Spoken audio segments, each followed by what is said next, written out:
मंजिल नहीं, हम है प्रगति पथ के राही, हरगिज हमें रुकना नहीं।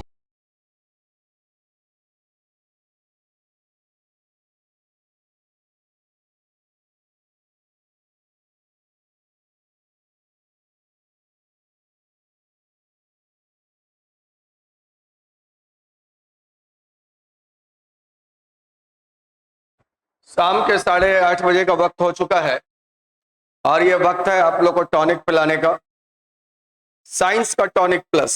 और आज के सेशन में हम लोग बात करेंगे क्वेश्चन नंबर 251 से लेकर के 300 तक का। इससे पहले तक का क्वेश्चन अगर आपने नहीं देखा है तो सारे वीडियोस आपके YouTube के चैनल पर उपलब्ध है, जरूर देखिएगा, क्योंकि इस तरह के क्वेश्चंस आपको जरूर आने चाहिए, क्योंकि भविष्य में जो भी एग्जाम आप देने जा रहे हैं उनमें इसी प्रकार के प्रश्न पूछे जाएंगे, जिसका एक आइडिया होगा। आप खुद से पढ़ते होंगे तो बहुत ज्यादा टाइम लग जाता होगा, लेकिन मेरे साथ इस कमेंटलेस सेशन में जब जुड़ेंगे तो आप इन सारे क्वेश्चंस को बहुत फास्टली कर पाएंगे और रिवीजन भी बहुत जल्दी जल्दी होगा। क्योंकि बार बार हम कहते हैं ये क्लास ही नहीं, साइंस की टॉनिक प्लस का क्लास है और इसमें सफलता पाने के लिए फिजिक्स, केमिस्ट्री और बायोलॉजी के सारे तथ्यों का रस है। तो अगर जीवन में सफल होना है तो साइंस टॉनिक प्लस का ये क्लास जरूर कीजिए। और जैसा कि आप पता है आपको कि इसको देख डाला तो फिर साइंस झेंगा लाला। चलिए झेंगा लाला बैच की शुरुआत आज करते हैं। और सबको बता दें, रेलवे एनटीपीसी की वैकेंसी आ चुकी है और इसके लिए प्रगति पथ ने लॉन्च किया है आप लोग के लिए मिशन 24 बैच, ऑनलाइन और ऑफलाइन दोनों मोड में उपलब्ध है और बैच स्टार्ट हो रहा है 3 अक्टूबर से। चलिए साथ में एक और जानकारी शेयर कर दें, बीएसपीएचसीएल के लिए अगर आपने पहले से पढ़ रखा है और अगर आप क्वेश्चन की प्रैक्टिस करना चाहते हैं, धुआंधार प्रैक्टिस, तो 2000 प्लस क्वेश्चन प्रैक्टिस का सेट हम लेकर के आ रहे हैं 3 अक्टूबर से और 11:45 में लाइव जरूर जुड़िएगा। सेवा शुल्क के रूप में बहुत नॉमिनल चार्ज रखे, सिर्फ 149, जिसमें 2000 plus question, topic wise practice और लास्ट में 5 मॉक टेस्ट भी आपको मिलेगा। याद रखिएगा ऑफर को स्टार्ट हो चुका है और ये खत्म होने वाला है, कल इसका लास्ट डेट है, क्योंकि ये ऑफर केवल और केवल 3 अक्टूबर तक है। इसके बाद आपको यही कोर्स 349 रुपीज में मिलेगा। चलिए दोस्तों आज के इस क्लास की शुरुआत करते हैं। कमेंटलेस सेशन है और स्टार्ट किया जाए क्वेश्चन नंबर 1 से।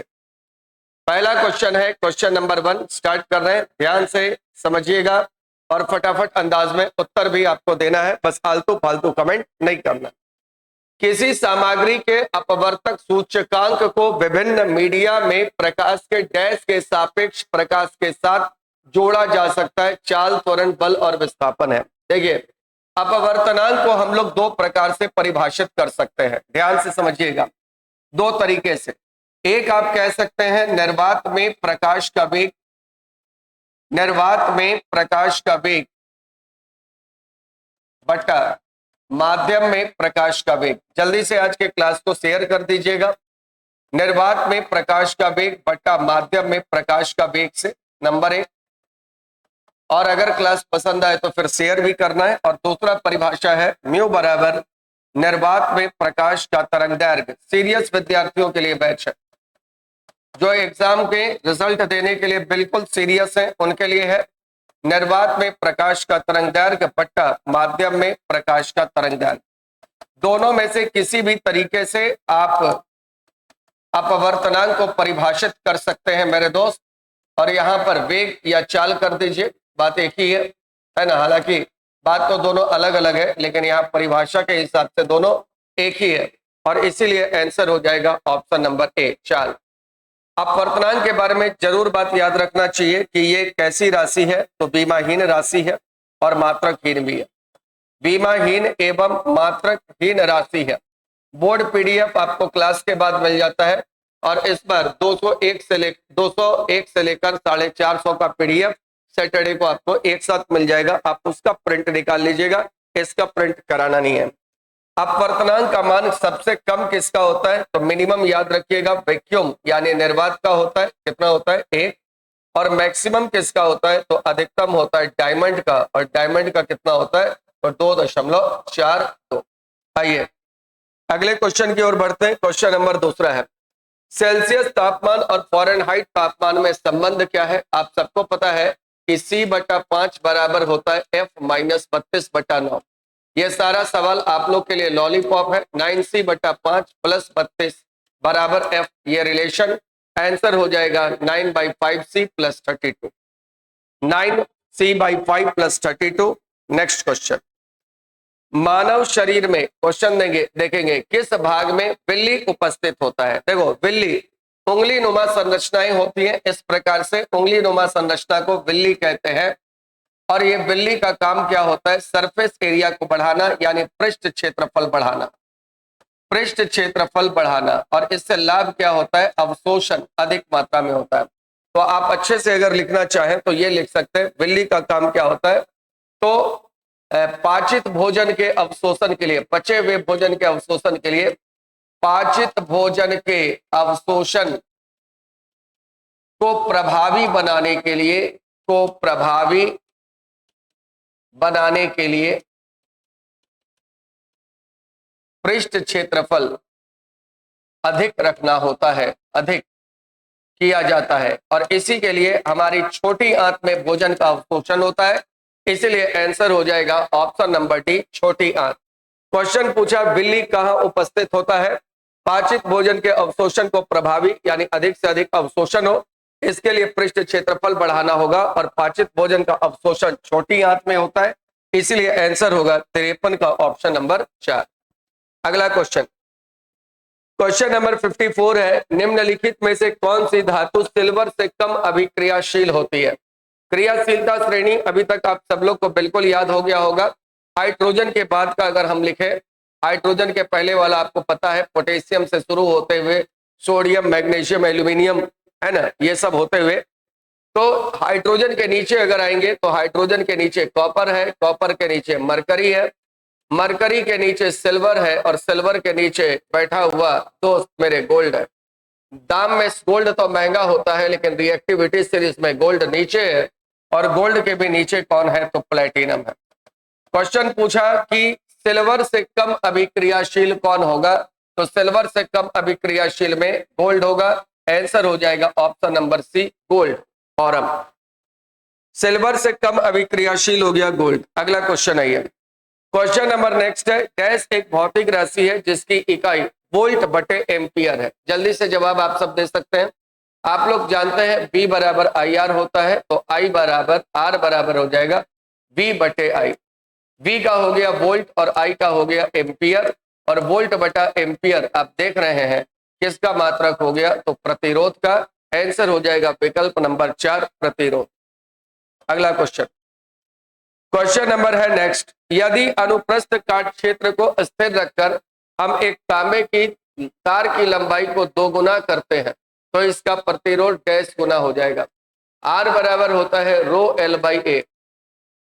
यदि अनुप्रस्थ काट क्षेत्र को स्थिर रख दिए, एक तांबे के तार की लंबाई को, यानी रो को हमने कुछ नहीं किया, बस इसको 2 गुना कर दिया, इसीलिए प्रतिरोध भी 2 गुना हो जाएगा।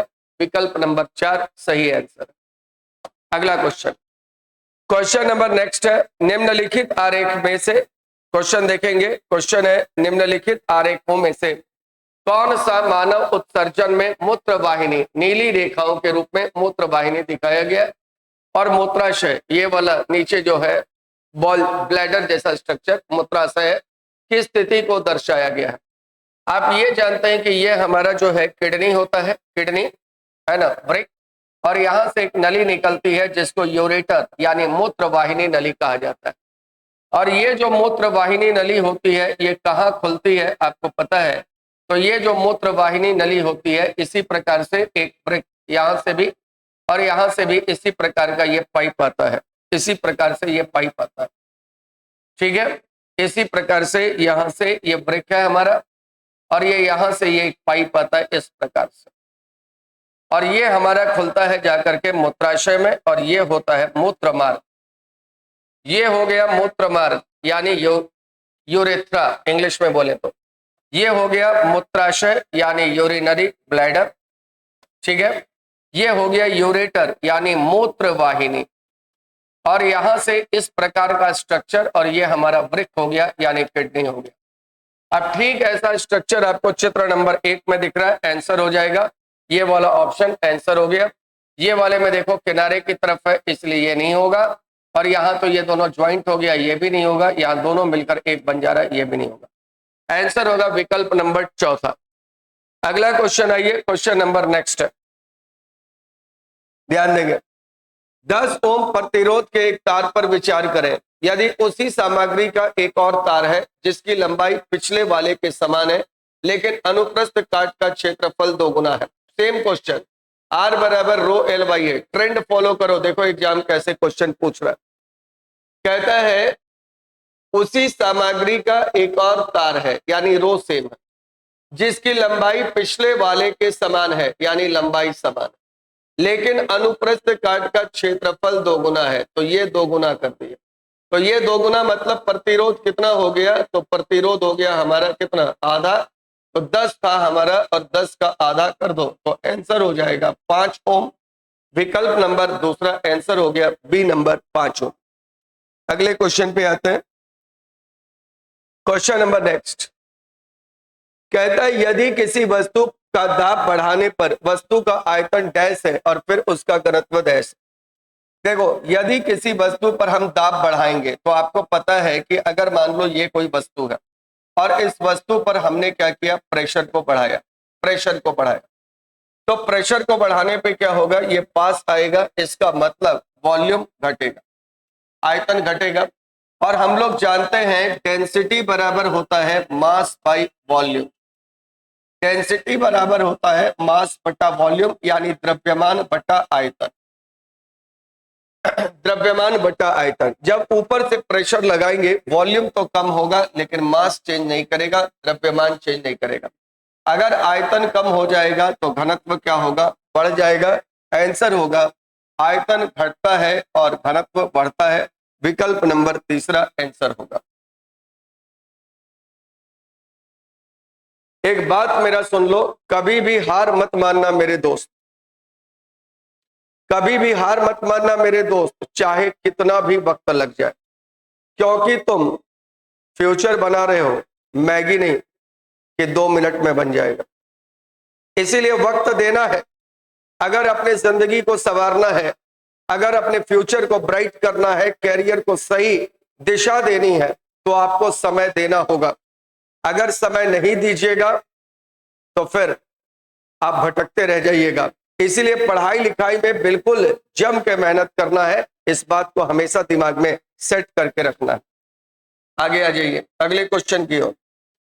क्वेश्चन नंबर नेक्स्ट है, लवण जल किसका जलीय विलयन होता है। तो लवण जल जो होता है वो सोडियम क्लोराइड का विलयन होता है। सोडियम क्लोराइड में कौन सा बंधन पाया जाता है, तो आयनिक बंधन पाया जाता है। ये बात को भी याद रखना है क्योंकि मेटल और नॉन मेटल का बीच बनने वाला बॉन्ड है। इसी सोडियम क्लोराइड को हम लोग क्या कहते हैं, तो इसी सोडियम क्लोराइड को कहते हैं टेबल सॉल्ट। अगर पूछे खाने वाला नमक कौन सा है, टेबल सॉल्ट के रूप में किसको जाना जाता है, तो बताना है सोडियम क्लोराइड को जाना जाता है। अगला क्वेश्चन, क्वेश्चन नंबर नेक्स्ट है, उच्च ऊष्मीय चालकता वाली अधातु की पहचान करनी है। ऑप्शन नंबर ए दिया हुआ है लकड़ी, बी नंबर जल है, सी नंबर बर्फ है और डी नंबर ऊष्मारोधी ईंट है। उच्च ऊष्मीय चालकता वाली मतलब जिसमें हीट आसानी से कंडक्ट हो जाए, चालन हो जाए। अब देखो चालन तो जल में होगा नहीं क्योंकि जल में संवहन और विकिरण होता है, जल हटा दो। लकड़ी, बर्फ और ऊष्मारोधी ईंट में देखो तो ज्यादा चालकता किसमें होती है, बर्फ में। कारण क्या होता है, वैल्यू मत याद रख लेना कि बर्फ का कितना होता है, लकड़ी का।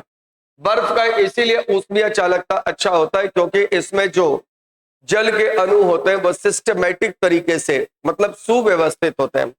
जल के अणु सुव्यवस्थित होने के कारण, यानी H2O के अणु सुव्यवस्थित होने के कारण, सुव्यवस्थित मतलब सही तरीके से व्यवस्थित होने के कारण ये चालन अच्छा करता है, सुव्यवस्थित होते हैं और इसीलिए इनकी ऊष्मीय चालकता उच्च होती है। अगला क्वेश्चन, निम्न में से कौन सा शारीरिक अंग श्वसन क्रिया में भाग नहीं लेता। श्वसन क्रिया में श्वसनी भाग लेगा, बिल्कुल सही है। श्वसनी किसको कहते हैं, तो आपको पता है कि ये हमारा विंड पाइप होता है ना, विंड पाइप। विंड पाइप का मतलब होता है श्वास नली। और यहाँ से फेफड़ों में जब ये जाता है तो ये दो भागों में यहाँ से बढ़ जाता है। प्रत्येक भाग जो होता है जो फेफड़े में प्रवेश करता है इसको श्वसनी कहते हैं और इंग्लिश में इसी को ब्रोंकी कहा जाता है। इसीलिए आंसर हो जाएगा, आंसर ए तो नहीं होगा। बोमेन संपुट किसका होता है? तो ये किडनी का भाग होता है और ये उत्सर्जन तंत्र का भाग है, इसीलिए आंसर हो जाएगा बी नंबर, बोमेन संपुट। याद होगा बोमेन संपुट का संरचना कुछ इस प्रकार से होता है। इसमें रक्त कोशिकाएं होती है, रक्त केशिकाओं का जाल होता है, इसी को हम लोग बोमन संपुट कहते हैं, बोमन संपुट, है ना। और ये जो होता है ये होता है हमारा रक्त केशिका यानी ब्लड कैपिलरीज, जिसको ग्लोमेरुलस कहा जाता है। क्या कहा जाता है? ग्लोमेरुलस कहा जाता है, ग्लोमेरुलस रक्त केशिका। डायफ्राग्म क्या होता है? तो डायफ्राग्म जो होता है वह समझिए एक सेपरेटर होता है, विभाजक होता है। और ये विभाजक किसको किससे अलग करता है? तो ये याद रखना, ये पेशी विभाजक होता है, पेशियों का बना एक सेपरेटर है, विभाजक है। और ये पाचन तंत्र और श्वसन तंत्र को अलग करता है, पाचन तंत्र और श्वसन तंत्र को अलग करता है, श्वसन तंत्र को अलग करता है। श्वसन में ये भी मदद करता है, क्योंकि जब आपको सांस लेना होता है तो आप सांस लीजिए तो ये सेपरेटर ऊपर उठता है, यानी डायफ्राग्म ऊपर जाता है और ये हमारा रिब केज यानी पसलियां बाहर आती है, इसलिए ये भी भाग लेगा। श्वास नली, ये आपकी श्वास नली है, ये भी भाग लेगा, इसलिए आंसर हो जाएगा कौन सा? बोमेन संपुट, विकल्प नंबर दूसरा। अगला क्वेश्चन, निम्न में से उच्च प्रतिरोध वाले कुचालक की पहचान कीजिए। इसमें सबसे अच्छा कुचालक कौन है? कांच है, हीरा है, कठोर रबर है, सूखा कागज है। कठोर रबर को अच्छा कुचालक माना जाता है और सबसे ज्यादा हम लोग इसका यूज भी करते हैं। कठोर रबर का एक एग्जाम्पल होता है, याद रखिएगा, एबोनाइट। और ये एबोनाइट जो होता है ये बैटरी के बॉक्स बनाने के काम में आता है, बैटरी बॉक्स बनाने के काम में आता है और इसकी कुचालकता सबसे अच्छी मानी जाती है।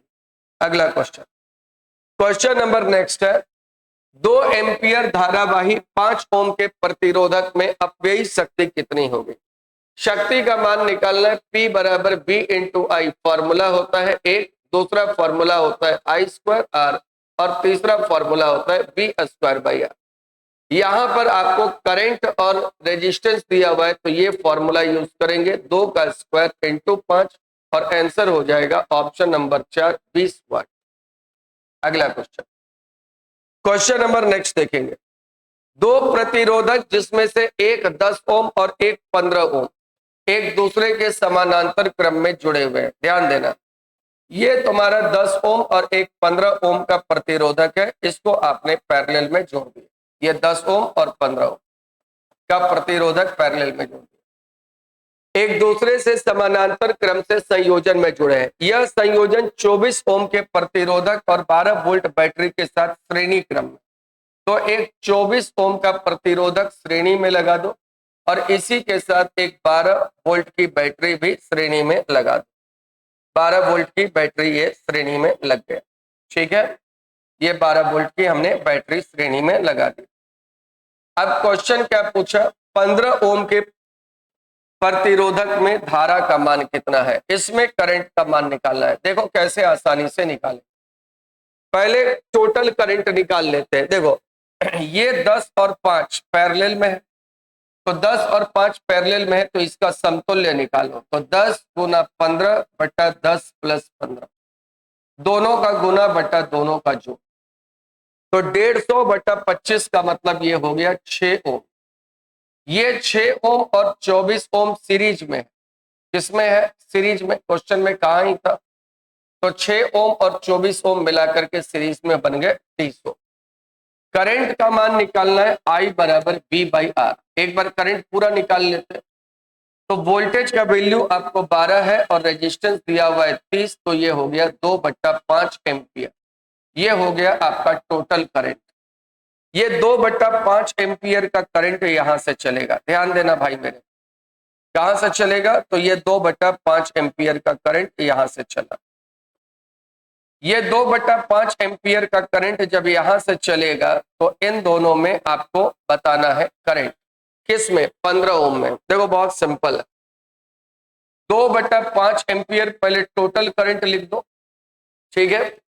इन दोनों का प्रतिरोध का जोड़ करके लिख दो, तो 10 और 15 कितना हो गया? 25। नीचे लिख देना जोड़ करके।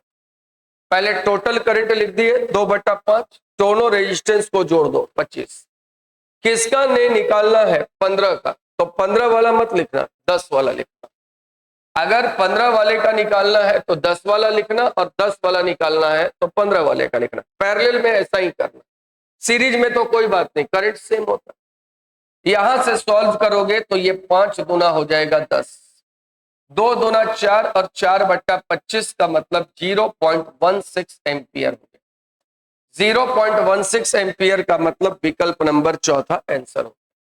फिर से सुनना, पहले दोनों का पैरेलल में करके 6 ओम कर दिए, 24 के साथ 30 ओम कर दिए। करंट बराबर वोल्टेज बटा रेजिस्टेंस है 2/5 एम्पियर। 15 ओम में करंट निकालना है, टोटल करंट लिखे, टोटल प्रतिरोध लिखे, जिसका निकालना है उसको छोड़ करके दूसरे वाले का लिखे, सॉल्व कर लेंगे। अगला हो, पृथ्वी पर किसी वस्तु का वजन दिया हुआ है 150 न्यूटन, चंद्रमा पर भार क्या होगा? चंद्रमा पर भार क्या होगा? तो वेट ऑन मून। पृथ्वी पर भार कितना है? 150 है, चंद्रमा पर 1/6 होगा, आंसर 25 न्यूटन होगा। अगला क्वेश्चन, लंबाई L और त्रिज्या R कर देते हैं वाले एक बेलनाकार तार का प्रतिरोध R है, तो R बराबर रो L बाई, और रेजिस्टेंस के रूप में है तो पाई R स्क्वायर, है ना?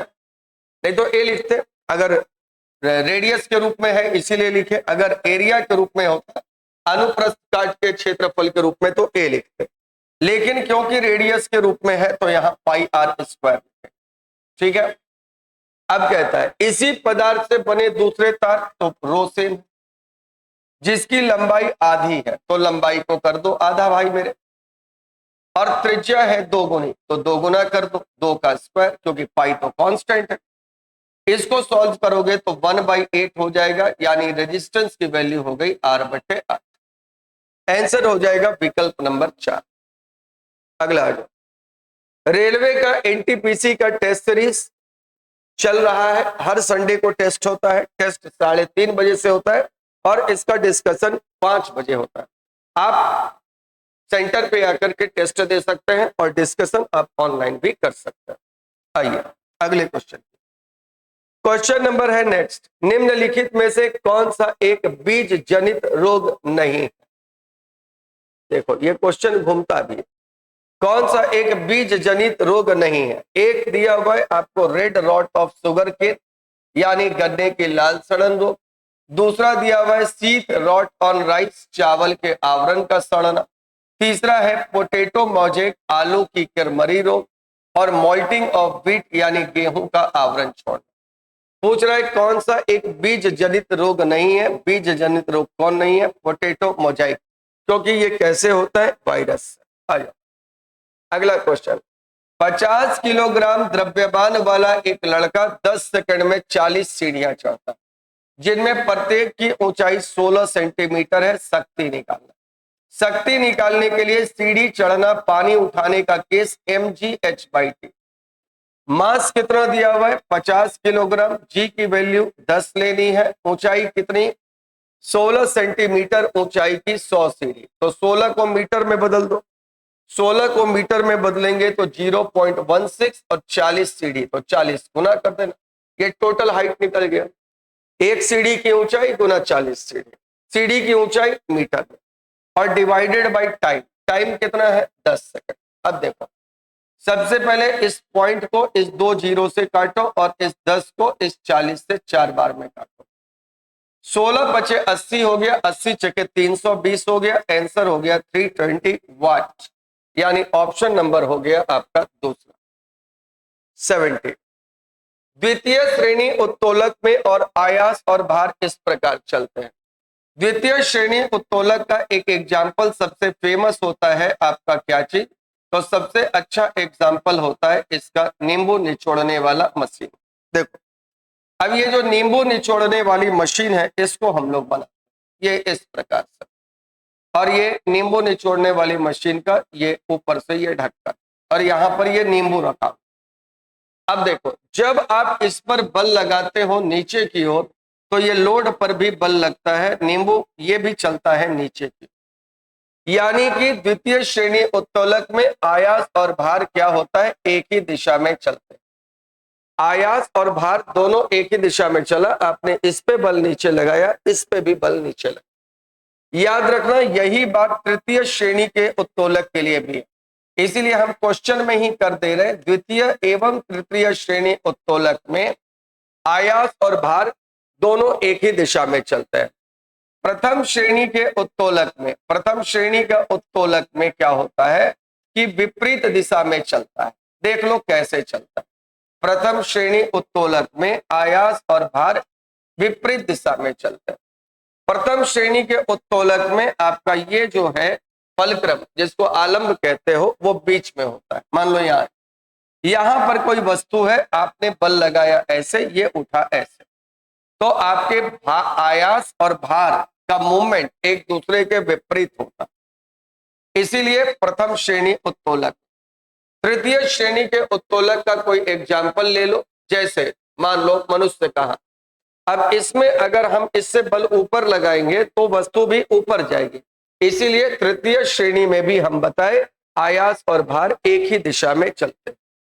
अगला क्वेश्चन, निम्नलिखित में से किस राशि में बीमा नहीं होती? आवृत्ति की बीमा है, बिल्कुल T-1 है बच्चा। आयतन की भी बीमीय सूत्र होती है, L3। सापेक्ष पारगम्यता का कोई बीमा नहीं होता, और सापेक्ष विद्युतशीलता का कोई बीमा नहीं होता। बल का बीमा होता है MLT-2। सापेक्ष पारगम्यता क्या होता है? तो ये होता है निर्वात में पारगम्यता, सॉरी, माध्यम की पारगम्यता बटे निर्वात की पारगम्यता का अनुपात। क्या है? माध्यम की पारगम्यता, पारगम्यता, और पारगम्यता को किस में नापते हैं? तो हेनरी प्रति मीटर, हेनरी प्रति मीटर में। और निर्वात की पारगम्यता का अनुपात को ही हम लोग सापेक्षिक पारगम्यता कहते हैं। तो यहां पर क्योंकि दोनों का पारगम्यता का यूनिट कट जाएगा, इसीलिए ये बीमाहीन और मात्रकहीन राशि होगा। आंसर होगा सी नंबर। अगला क्वेश्चन, क्वेश्चन नंबर 2 सेंटीमीटर मोटाई और 0.1 वर्ग मीटर क्षेत्रफल वाले स्टाइरोफोर्म की एक शीट की आंतरिक और बाहरी सतहों के बीच तापमान का अंतर 30 डिग्री सेल्सियस है। वर्ग मीटर एरिया दिया हुआ है, 2 सेंटीमीटर मोटाई दिया हुआ है, टी, तापमान का अंतर दिया हुआ है 30, और तापीय चालकता है 0.1। आपसे क्वेश्चन पूछा ऊष्मा प्रवाह की दर। ऊष्मा प्रवाह की दर Q/T, ये होता है ऊष्मा प्रवाह की दर बराबर KA θ1 minus θ2 divided by L या T, कुछ भी कर दो। T का मतलब मोटाई, L का मतलब लंबाई, जो भी है, जिसके आर पार जाना है ऊष्मा। K की वैल्यू आपको दिया हुआ है 0.01, वैल्यू पुट कर दीजिए। एरिया की वैल्यू दिया हुआ है 0.1, पुट कर दीजिए।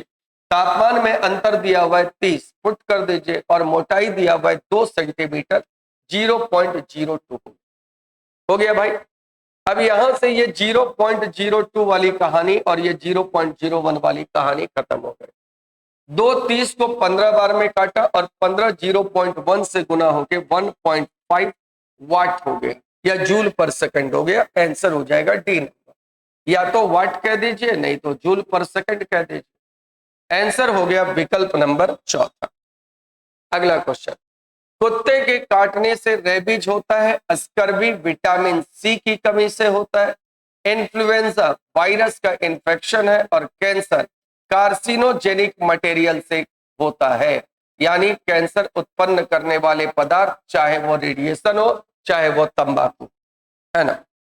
अगला क्वेश्चन, चित्र में दर्शाए गए प्रतीक को विद्युत परिपथ के संदर्भ में क्या कहते हैं? तो ये बल्ब का खूबसूरत सा तस्वीर है।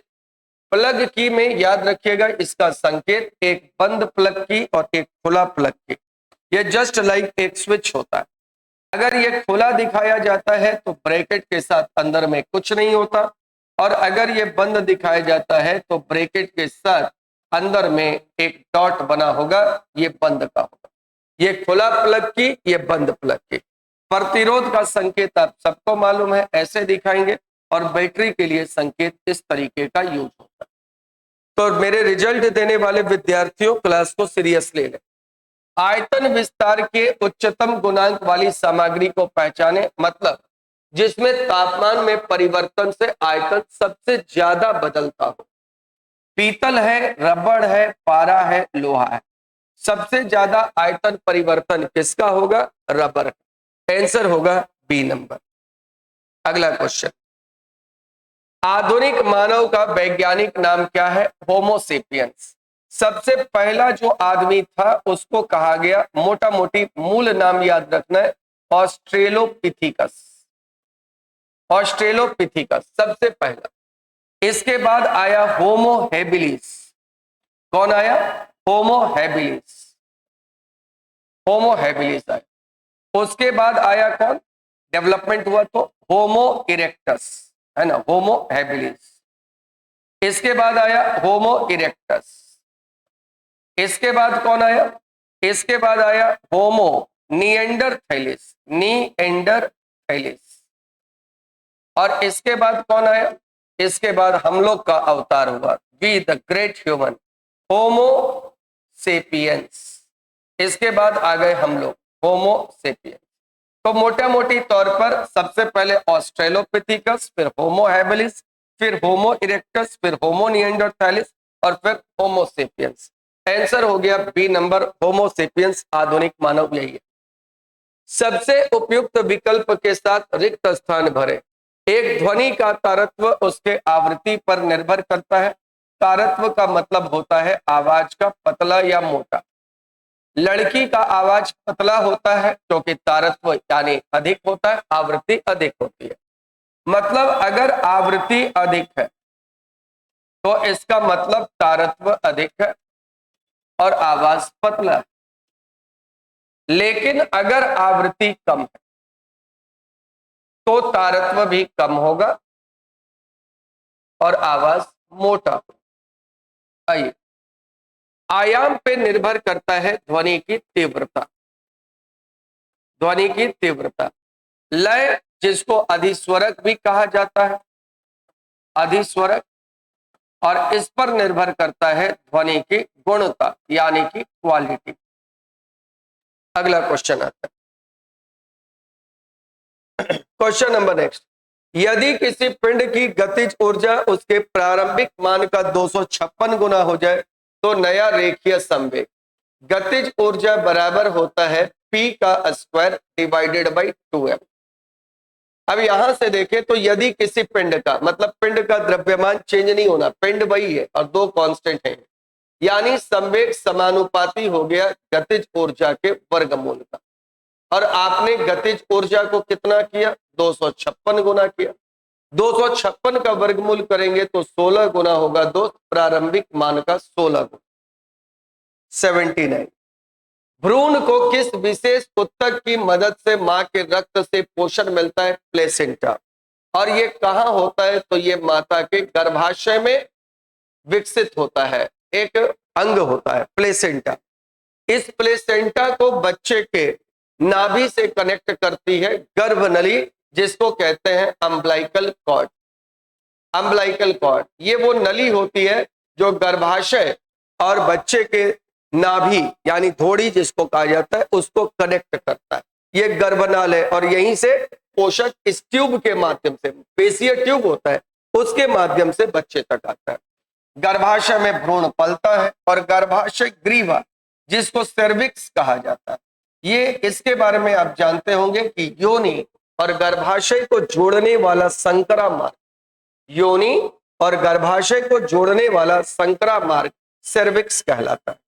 अगला क्वेश्चन, लेड नाइट्रेट को गर्म किए जाने पर इससे उत्सर्जित लाल भूरे रंग की गैस, गर्म किसको करना है? Lead nitrate. लेड नाइट्रेट का फॉर्मूला होता है PbNO3(2). रिएक्शन जरूर याद रखें, जब इसको आप गर्म करोगे, हीट करोगे तो ऊष्मीय अपघटन होगा। ऊष्मीय अपघटन, थर्मल डिकम्पोजिशन। मिलेगा आपको लेड ऑक्साइड यानी 2PbO, साथ में एक लाल भूरे रंग की गैस मिलेगी नाइट्रोजन डाइऑक्साइड, और साथ में मिलेगा ऑक्सीजन। ये जो है ना, ये आपका गैस लाल भूरा रंग का गैस है, इसको आप नाइट्रोजन डाइऑक्साइड गैस कहते हो। NO2 इस क्वेश्चन का आंसर हो जाएगा, ऑप्शन नंबर हो जाएगा नाइट्रोजन डाइऑक्साइड। अगला क्वेश्चन, निम्नलिखित में से किस वैज्ञानिक ने पदार्थ की पांचवी अवस्था के बारे में कहा? वैज्ञानिक जो पांचवी अवस्था के बारे में कहा उसका नाम एस.एन. बोस यानी सत्येंद्रनाथ बोस, और साथ में एल्बर्ट आइंस्टाइन। और इसीलिए इनको पांचवी अवस्था को नाम दिया गया, क्या दिया गया? BEC, Bose Einstein condensate. याद रखना, इसका नाम दिया गया बोस आइंस्टाइन कंडेंसेट। और ये वो अवस्था है जो बहुत निम्न तापमान पर पाई जाती है। याद रखना, बहुत बहुत निम्न ताप पर पाई जाती है, जिसमें पदार्थ का केवल एक ही स्टेट यानी एक ही क्या कहते हैं क्वांटा उपस्थित होता है, एक सिंगल स्टेट में होता है। बहुत बहुत निम्न ताप पर यह अवस्था पाई जाती है। चौथी अवस्था प्लाज्मा अवस्था है ना, जिसको बहुत उच्च तापमान पर पाया जाता है। सीवी रमन 28 फरवरी 1928 को इन्होंने रमन प्रभाव की खोज की, और इसीलिए 28 फरवरी को भारत में विज्ञान दिवस मनाया जाता है। इनके रमन प्रभाव खोजे जाने की खुशी में इनका बर्थडे नहीं था, याद रखना, विज्ञान दिवस मनाया जाता है। विक्रम साराभाई, इसको कहा जाता है भारतीय अंतरिक्ष कार्यक्रम का जनक। भारतीय अंतरिक्ष कार्यक्रम का जनक कहा जाता है विक्रम साराभाई को, कार्यक्रम के जनक है। और ये होमी जहांगीर भाभा, ये भारतीय नाभिकीय कार्यक्रम के जनक हैं। नाभिकीय कार्यक्रम के जनक माने जाते हैं होमी जहांगीर भाभा। बहुत इंटेलिजेंट आदमी थे, आप लोग भी बहुत इंटेलिजेंट हो। चलिए आ जाइए, अगले क्वेश्चन है, एक रॉकेट को 20 मीटर पर सेकंड के निरंतर वेग के साथ लंबवत ऊपर की ओर यात्रा करने के लिए प्रक्षेपित किया गया निरंतर वेग से। ये हमारा वो रॉकेट है, ध्यान देना, और ये 20 मीटर पर सेकंड के निरंतर वेग से चला करने के लिए प्रक्षेपित किया गया। 35 सेकंड की यात्रा के बाद रॉकेट में खराबी आ गई, तो यहां से ये 35 सेकंड उड़ा, मान लो ये 35 सेकंड हो गया, यहां तक बोला बहुत जल्दी हो गया सर, क्या करेंगे, टाइम कम है। 35 सेकंड में यहां तक उड़ा और रॉकेट में खराब आ गई। रॉकेट में जब खराबी आ गई भाई, तो ईंधन की आपूर्ति बंद हो गई, अब बाहर से ताकत मिलना इसको बंद हो गया। रॉकेट फिर एक मुक्त निकाय की तरह यात्रा करता है, तो यहां पर तो रॉकेट का वेग 20 मीटर पर सेकंड ही होगा। क्यों? क्योंकि निरंतर वेग से चल रही थी। तो इस दौरान इसने जो दूरी तय की होगी, दूरी कितनी, तो 35 गुना 20, क्योंकि दूरी बराबर चाल गुना समय होता है। 20 का नियत चाल 35 सेकंड तक 700 मीटर, तो 700 मीटर तो कम से कम दूरी तय करेगा, इसीलिए 680 वाला खत्म हो गया। अभी देखो 700 मिनिमम, अब इसके द्वारा प्राप्त ऊंचाई कितनी। अब यहां ऐसा जाके नहीं है कि रुक जाएगा और ये ऊपर जाएगा, और कब तक जाएगा, तब तक जाएगा जब तक कि इसका वेग जीरो ना हो। अब इसका वेग यहां पर हो गया जीरो, तो इस दौरान ये जो इसने दूरी तय की, ये s बराबर v² माइनस u² 2g से दिया जाएगा। अधिकतम ऊंचाई पर जाकर के वेग शून्य हो गया। u का मान माइनस में u का मान 20 का स्क्वायर बटा 2 इंटू जी का मान मेरे नियम में तो जानते हो कितना होता है, 10 माइनस। तो s बराबर यहां से सॉल्व करोगे तो ये 20 मीटर आएगा। 400 बटा 20 मीटर, माइनस माइनस कट जाएगा। 700 और 20 मीटर ये टोटल जोड़ेंगे अगर तो कितना हो गया, 720 मीटर। आंसर हो गया विकल्प नंबर चौथा। फिर से देखो, रॉकेट ने 20 मीटर पर सेकंड के समान वेग से 35 सेकंड तक उड़ा, इसके बाद खराब हो गया, ईंधन आपूर्ति खत्म हो गई, लेकिन ये तब तक ऊपर जाएगा जब तक इसका वेग जीरो ना हो जाए। क्योंकि 35 सेकंड तक 20 के वेग से चला, इसीलिए दूरी तय करेगा 700 मीटर। साथ में ये 20 मीटर की दूरी और तय करेगा, क्योंकि s बराबर v square minus u square by 2g से ये तब तक उड़ता रहेगा जब तक इसका महत्तम ऊंचाई पर वेग शून्य न हो। महत्तम ऊंचाई पे वेग शून्य हो गई, गति का समीकरण लगा लिया, 20 मीटर और 700 मीटर, 720। अगला क्वेश्चन, उस रूसी रसायन शास्त्री का नाम क्या है जिन्होंने कहा था कि तत्वों के भौतिक एवं रासायनिक गुण परमाणविक द्रव्यमान के आवर्ती फलन होते हैं? रूसी वैज्ञानिक का नाम था मेंडेलीव। और उस वैज्ञानिक का नाम क्या था जिसने बताया कि परमाणु भार नहीं, परमाणु संख्या का आवर्ती फलन होता है? तो परमाणु संख्या का आवर्ती फलन होता है, ये बताया था किसने? परमाणु संख्या का आवर्ती फलन होता है, ये बताया था आपका किसने? बता दो। मोस्ले ने। किसने? तो ये बताया था मोस्ले ने कि तत्व का भौतिक और रासायनिक गुण उसके परमाणु संख्या का फलन होता है। ये जेलेंस्की, अभी इसका नाम तो आप सब लोग जानते होंगे, बेचारा रूस से बहुत परेशान है, यूक्रेन के शीर्ष हेड है, आपको राष्ट्रपति। आइए, निम्न में से कौन सी द्विबीजपत्री पौधों की विशेषता नहीं है? ऑप्शन नंबर ए, इन पौधों में 2 बीज पत्र होते हैं। बिल्कुल सही, द्विबीजपत्री में 2 बीज पत्र, एक बीजपत्री में 1 बीज पत्र। इन पौधों की रेशेदार जड़ें होती हैं। गलत, रेशेदार जड़ें नहीं होती, इनकी मूसला जड़ें होती हैं, टैप रूट होता है। और रेशेदार जड़ें किसकी होती है? एक बीजपत्री की। आंसर हो गया बी नंबर। रेशेदार जड़ें एक बीजपत्री की, मूसला जड़ें द्विबीजपत्री के। इन पौधों में जालीदार सिरा विन्यास होता है। बिल्कुल सही है, द्विबीजपत्री में जालीदार और एक बीजपत्री में समानांतर सिरा विन्यास। एक बीजपत्री में समानांतर। इन पौधों में एक मूसला जड़ होता है। बिल्कुल सही। अगला जो नेक्स्ट क्वेश्चन, 0 डिग्री सेल्सियस पर हवा में ध्वनि की गति 331 दोनों सही है। हालांकि एक में ऑप्शन सेंटीमीटर पर सेकंड होता, लेकिन क्योंकि ऑप्शन दिया हुआ है दोनों, तो दोनों कर देते। लेकिन हम जब एडिट करके आपको मटेरियल देंगे तो यहाँ सेंटीमीटर पर सेकंड रहेगा, इसलिए आंसर सी डालते। आ जाओ, रक्त का कौन सा घटक भोजन, CO2 और नाइट्रोजन युक्त अपशिष्ट का परिवहन करता है? नाइट्रोजन युक्त अपशिष्ट और CO2 का वहन करने के लिए मुख्य भाग होता है प्लाज्मा। प्लाज्मा में घुलकर यह परिवहन होता है अपशिष्ट पदार्थों का। और CO2 का परिवहन प्लाज्मा में मुख्यतः बाइकार्बोनेट के रूप में होता है। हालांकि घुले हुए CO2 के रूप में भी होता है, लेकिन मुख्यतः बाइकार्बोनेट रूप में CO2 का परिवहन मुख्यतः होता है। CO2 का परिवहन कितना होता है? तो लगभग 70% CO2 का परिवहन जो होता है ना, वो बाइकार्बोनेट के रूप में होता है। ठीक है।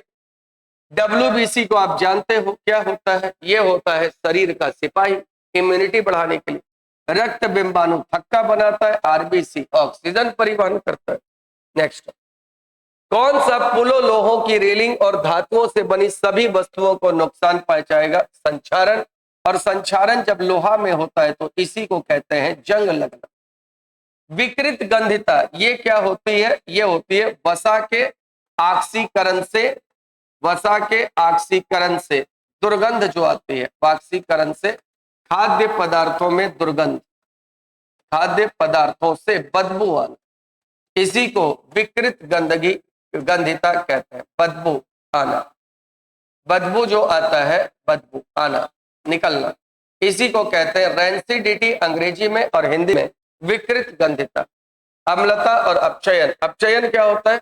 अपचयन होता है इलेक्ट्रॉन को प्राप्त करना, रिडक्शन, है ना। लोहा में जंग लगना, रेडॉक्स रिएक्शन। प्रोस्टेट ग्रंथि के नीचे स्थित होता है क्या? किसके नीचे होता है? डैश के नीचे स्थित होता है, डैश के नीचे। और ये मूत्राशय, ये हमारा यूरिनरी अगर ब्लैडर है, मान लो अभी फिगर में हम बनाए थे, तो इसके नीचे में एक छोटा सा ग्रंथि होता है, इसको कहते हैं प्रोस्टेट ग्लैंड। इस प्रोस्टेट ग्लैंड का अगर मुख्य काम देखो तो ये शुक्राणुओं को पोषण देता है। शुक्राणुओं को पोषण देना इसका मुख्य कार्य, पोषण तथा परिवहन करना इनका मुख्य कार्य होता है। इसके अलावा इनके द्रव वाले भाग जो होते हैं वो वीर्य का निर्माण करते हैं, यानी सीमेन का निर्माण करता है। तो वीर्य के निर्माण के लिए आवश्यक द्रव का भी ये सृजन करता है। वीर्य के निर्माण में भूमिका होती है इनकी। अगला आ जाइए, नेक्स्ट क्वेश्चन। बायोगैस का उत्पादक बायोमास से कैसे होता है? बायोमास का मतलब कचरा हो गया, गोबर हो गया, और इनसे बायोगैस कैसे बनता है? तो सूक्ष्म जीवों का वायु की अनुपस्थिति में अपघटन, और इसी को कहते हैं अवायवीय किण्वन, यानी कह सकते हैं अनएरोबिक फर्मेंटेशन। सूक्ष्म जीवों का वायु की अनुपस्थिति में अपघटन हो। नेक्स्ट, एक कांच के गिलास में पानी में रखा नींबू किनारे से देखने पर अपने वास्तविक आकार से बड़ा प्रतीत होता है। इस घटना के पीछे कारण है, इस घटना के पीछे कारण है प्रकाश का अपवर्तन। सूर्य का अंडाकार दिखाई देना, पानी में आधी डूबी लकड़ी का टेढ़ा दिखाई देना, पानी में डूबा हुआ सिक्का अपने वास्तविक गहराई से कम गहराई पर प्रतीत होता है, तारों का टिमटिमाना, ये सब वायुमंडलीय, ये सब अपवर्तन के कारण ही होता है। विवर्तन के कारण याद रखना सीडी रंगीन दिखाई देता है, सीडी रंगीन दिखता है। प्रकाश का आंतरिक परावर्तन यानी पूर्ण आंतरिक परावर्तन के कारण हीरा का चमकना, मृग मरीचिका का बनना, एंडोस्कोपी, ये सब। आंसर हो गया सी नंबर, प्रकाश का अपवर्तन।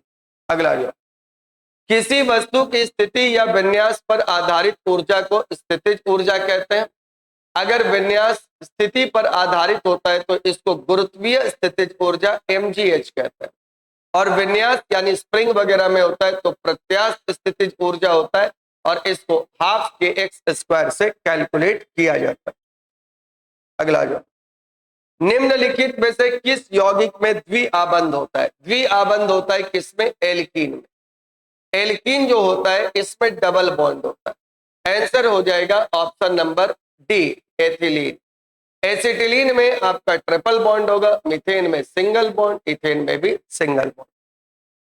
अगला क्वेश्चन, निम्नलिखित में से कौन सा सोडियम कार्बोनेट का हाइड्रेट है जिसमें क्रिस्टलीकरण के पानी के 10 अणु होते हैं? आंसर होगा वॉशिंग सोडा। फॉर्मूला होता है Na2CO3 इंटू 10H2O। देखो, क्रिस्टलीकरण के 10 जल हुए। बेकिंग पाउडर आपको पता है कि सोडियम बाइकार्बोनेट और साथ में टार्टारिक एसिड होता है, टार्टारिक एसिड। ब्लीचिंग पाउडर के लिए फॉर्मूला होता है CaOClCl, और इसी को आप CaOCl2 के नाम से भी जानते हो। अगला नेक्स्ट, फलों में कौन सा हार्मोन विशेष रूप से अधिक होता है? आंसर होगा साइटोकिनिन, क्योंकि सेल डिवीजन के लिए इसकी आवश्यकता है। सेल डिवीजन में इसकी प्रमुख भूमिका होती है और फलों को आकार को बड़ा करने के लिए यह जरूरी है। आंसर होगा ए नंबर। जिबरलिन के बारे में जानते होंगे, बौने पौधे को लंबा करता है, इसका मुख्य काम में आता है। अंकुरण के लिए प्रेरित करता है सुषुप्तावस्था को भंग करके। एब्सिसिक एसिड के बारे में जानते हो, इसको स्ट्रेस हार्मोन के नाम से जाना जाता है, स्ट्रेस हार्मोन। और पौधों की वृद्धि में तो ऑक्सीजन की भूमिका सब लोग जानते हैं। नेक्स्ट, एक प्रकाश किरण माध्यम ए से माध्यम बी में जा रहा है। देखो, ए से गया किसमें? बी में, और परिणाम स्वरूप यह माध्यम बी में सामान्य से दूर झुक गया। मतलब ए से बी में गया और सामान्य, सामान्य का मतलब अभिलंब से, सामान्य का मतलब अभिलंब से, यह अभिलंब से दूर झुक गए। ध्यान देना, अभिलंब से दूर झुक। जब अभिलंब से दूर झुक गया, इसका मतलब ये जा रहा है सघन से विरल। अब आपको पता है कि सघन का अपवर्तनांक ज्यादा होता है विरल की तुलना। क्वेश्चन पूछा, माध्यम ए के सापेक्ष, यानी ए कौन सा है? सघन, सघन। माध्यम बी का अपवर्तनांक क्या होगा? और बी क्या है? विरल। अब देखो, विरल का कम है, इसीलिए ये जो वैल्यू होगी, इसकी वैल्यू कितनी आएगी? तो इसकी वैल्यू आएगी लेस देन 1, क्योंकि सघन वाला ज्यादा होता है, इसलिए आंसर होगा डी नंबर, इकाई से कम। आया, मेंडल के क्रॉस में एक शुद्ध लंबे पौधे और एक बौने पौधे के साथ संकरण किया गया। F2PD में फिनोटाइपिक अनुपात क्या होगा?